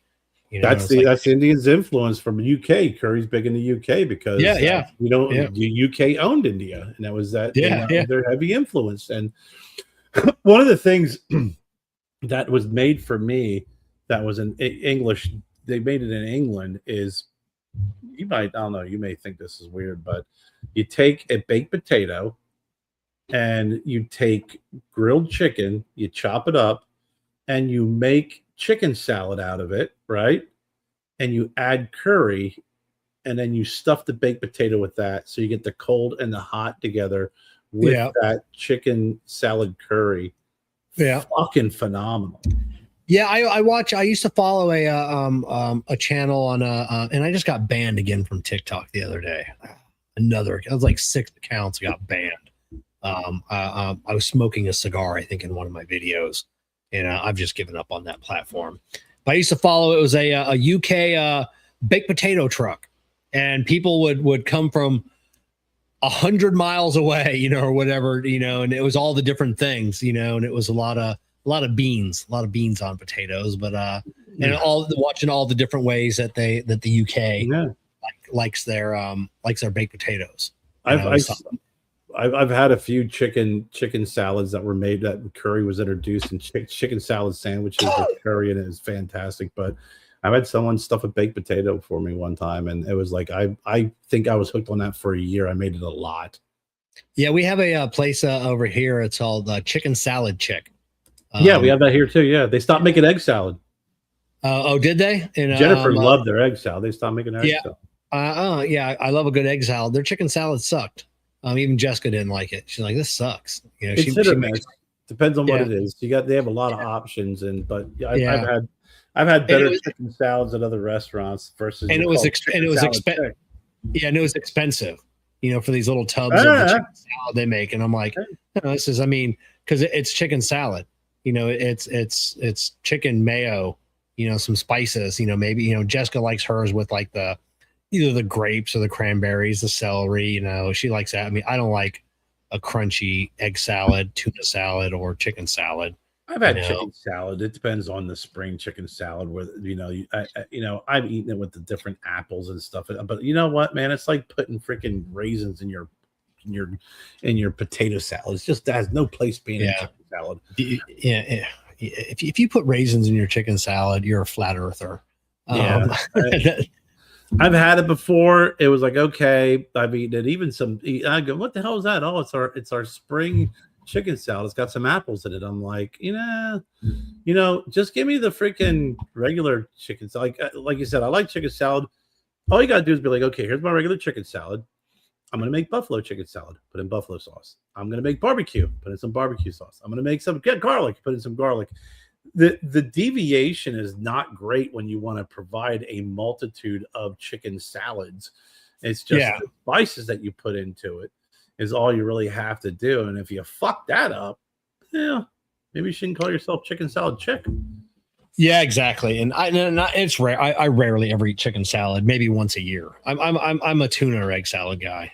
It's I like a good tuna salad. Really good. I like tuna salad. A good tuna. Don't make me some tuna salad where you scoop it off and you got to press it against the side of the bowl to drain all the liquid off. If you don't, it's nasty. Tell you, some of the. I mean, for it being a chain outlet, Jersey Mike's chicken salads is fantastic. Oh yeah. Yeah, and I get it done Mike's way, which is they'll put on some oil and vinegar. They put bacon, and then they put the crushed red pepper spread. Phenomenal. Yeah, man. Jessica always gets that because we get Jersey Mike's every now and then, so she gets it Mike's way. And then, Mike's way. I don't like the oil and vinegar, So I like a honey mustard or a Dijon. Jessica can't stand mustard, so. I like a good mustard. Yeah, we actually, it was fun the other night. We were looking through we decided to clean out the cabinet just because I was like, Jen, I'm seeing a pattern here. We keep buying shit and then we keep throwing out the shit that we bought because we've had it for so long. And so we were digging through there and we found this freaking peach honey mustard. And I opened it up and the texture was just not mustard, right? It was very thick molasses honey. And I tasted it and I was like, and Jen tasted it and we were both like, this needs to be a glaze. And she literally went right out and bought a ham because of it and glazed it. Kevin, holy crap. I could have probably just sat down and eat that. I probably should have taken some freaking water pills or something. I could have sat down and ate that whole ham myself. That was some of the best glaze I've ever had. Do you like a horseradish sauce? Love it. So my buddy Gary Brooks, I had posted something about horseradish sauce like 6 months ago. So like 3 people sent me horseradish sauce. And I think it was Gary, maybe another guy, and had sent me some. One guy in that horseradish sucked. I didn't say anything to him, but that one, I think it was Gary that sent me. It's really spicy. You really gotta like portion it out. It is so. I was having it tonight with my chicken tenders. I'm almost out, so I'm gonna buy a couple containers. I'm gonna send you. It's the best horseradish sauce, and I am a horseradish sauce connoisseur. I mean, I don't fuck around. I mean, this is the best I've ever had in my life, and it is amazing. So. I love horseradish and any type of like Jennifer made this freaking roast beef the other day, and it was like last weekend for the football game, sliced real thin. We didn't have any horseradish, but we had this wasabi squeeze sauce, and it's horseradish sauce all over it. Green fucking color fluid, green coloring in it. But I love a good horseradish. I love that flavor. Like you said, I love it. My grandmother used to, when we were kids, she would always send, and then even with me as an adult, my dad, she'd send 2 jars. She grew her own horseradish, crushed it herself, jarred it, and then sent it down. And every now and then, the majority of the time, I just ate it out of the jar, not even with a meal. Right. I would just open it up and take like a half a spoonful of it of fresh ground horseradish, and it just. You've never breathed in your life. Like you've never had your sinuses opened as much as you've had fresh ground horseradish, like everything, like you're smelling what your neighbors are doing. Oh yeah. It's just so good. I love fresh ground and I've never had it anywhere else. I'd love to visit Japan and get or visit anywhere. There's actually a farm here in the U.S. We watched a little documentary. They're starting to grow horseradish here, or not horseradish, real wasabi here in the States. But it only has like a couple of hours shelf life by the time you pick it, chop it, and and real wasabi, real wasabi. It's literally like a couple of hours, 2 hours, an hour, and it's done. Like it's still hot, but it's not at its peak. In when so this one farm is near like a co-op or something. Chefs come in every morning. They pick it that morning. They put it, and the chefs use it. And I've always wanted to try real fresh wasabi. Because what we get isn't real wasabi. It's horseradish. It's just green. It's just green horseradish. Yeah, is all it is. Yeah, that fresh horseradish. You see these guys that take big whiffs of the containers of smelling salts. You ever see that before they lift weights and all that shit? I'm like, dude, just take, like you said, take a spoonful of freshly freaking or jarred freaking real horseradish, fresh. Yeah, that'll wake you up. It'll make you come alive. I know Joe Rogan, whenever he has Theo Vaughn on, like they have like the smelling salts, like they do, like they'll, and that's, and I know Alex from Smoke Inn, he's big into working out, so he does like the smelling salts as well, and they have the different smelling salts, the different intensities. And I smelled smelling salts back in high school, so I remember it being pungent, but I don't remember, I just remember the smelling salts that they used to have at the funeral homes, and the little freaking they're like a little glass pill that are plasticky pill that are wrapped in gauze, and if someone is feeling faint, you just pinched it broke, and you whip it under their nose. And me and my cousins, because we went through a little stint of having a bunch of family members dying, we'd be out back, freaking, smelling that shit. It's woo. Okay, there you go. You're awake. Yeah. So I don't know. Yeah, that's a big thing I've been seeing on the weightlifters. So doing that. But I see it too. I'm kind of curious on maybe trying that. We ought to get some and try it on the show to see exactly if it is definitely something that, like, what's the benefit of it? Does it lock you in? Like, does it something you smell and it locks you in to what you need to do, like lifting or what? Or I don't know. And then is it addictive? Because you're seeing people like they're really they're hooked on it. So is it something like, like the nasal sprays? It's same with the horseradish. You eat it, it opens up everything, and then 20 minutes later, everything closes back down to normally, and you're like, I'm suffocating. I can't breathe. And it's like, well, no, everything is just back down to normal. Calm down. Like so Afrin. I remember that back in the day. Afrin, my brother was hooked on that. It was like, was he? Yeah, because you used it all the time, and then when you didn't use it, you had rebound congestion, which was twice as worse. Yeah. Oh. No, well. So, all right. Well, we're gonna leave it on that note. It's smelling salts. Another great show. So we want to thank everybody for coming on and joining us for another Monday night. And I got some feelers out there. We got some people that want to be on the show. So we got the crew from HDA. They're going to be on in March, right before the PCA. Mm-hmm. So I know Lou from Lure Cigars. I think we're going to try and get him on here soon for a night. I just had one of their cigars in the Wolfpack monthly club. Was good. Yeah, I don't think I've ever tried it. Yeah, I don't think I've ever tried anything from Lure. Good cigar. I got to start getting. They're really promoting the PCA coming up, so I got to start getting reach out to them and get a list of people that we want to interview for the PCA. So I got to get in earlier this year with some of the big guys.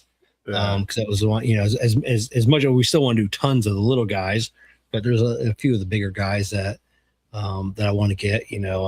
John Huber from Crown Heads. We're definitely going to interview him this year, and then hopefully we'll get Tom Lazuka on camera and talking about some stuff. So yeah, that was fun. All right. Yeah. All right, everybody. We'll see. We'll see everybody next.